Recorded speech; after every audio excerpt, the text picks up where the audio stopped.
যশোরের তানজিমুল উম্মা মাদ্রাসায় শিশু ছাত্র নির্যাতন থানায় অভিযোগ। যশোর জেলার প্রতিনিধি সজনের পাঠানো ভিডিও চিত্রে এবার থাকছে বিস্তারিত। যশোরের সদর উপজেলার রেলগেট তেতুলিয়া এলাকায় তানজিমুল উম্মা প্রি হিপস মাদ্রাসার শিক্ষকের বিরুদ্ধে 7 বছর বয়সী এক শিশু ছাত্রের উপর অমানবিক নির্যাতনের অভিযোগ পাওয়া গিয়েছে। এ ঘটনায় গত 12 নভেম্বর বুধবার বিকালে মাদ্রাসার 2 শিক্ষকের বিরুদ্ধে কোতোয়ালি মডেল থানা লিখিত অভিযোগ দিয়েছে ভুক্তভোগী ওই শিশুর পিতা মোহাম্মদ রাসেল আহমেদ। অভিযোগ সূত্রে জানা যায় 2 বছর পূর্বে রায়হানকে হেফজ বিভাগে ভর্তি করেন তার পিতা। গত 12 নভেম্বর সকাল আনুমানিক 8:45 মিনিটে মাদ্রাসার শিক্ষক আব্দুস সামি শিশু রায়হানকে মাদ্রাসার ফ্লোরে তুলে আছাড় দেয়। পরে তার কক্ষে নিয়ে অমানবিক নির্যাতন করে। পরে শিশুর পরিবার মাদ্রাসার অপর শিক্ষক মোহাম্মদ সাইফুলকে বিষয়টা জানালে সে ওই শিক্ষকের বিরুদ্ধে কোনো ব্যবস্থা গ্রহণ না করায় তার বিরুদ্ধেও থানায়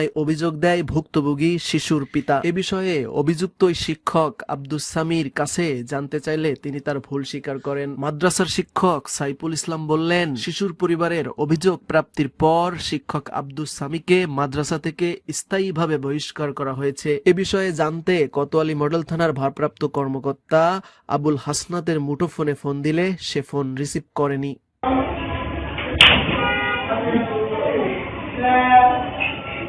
I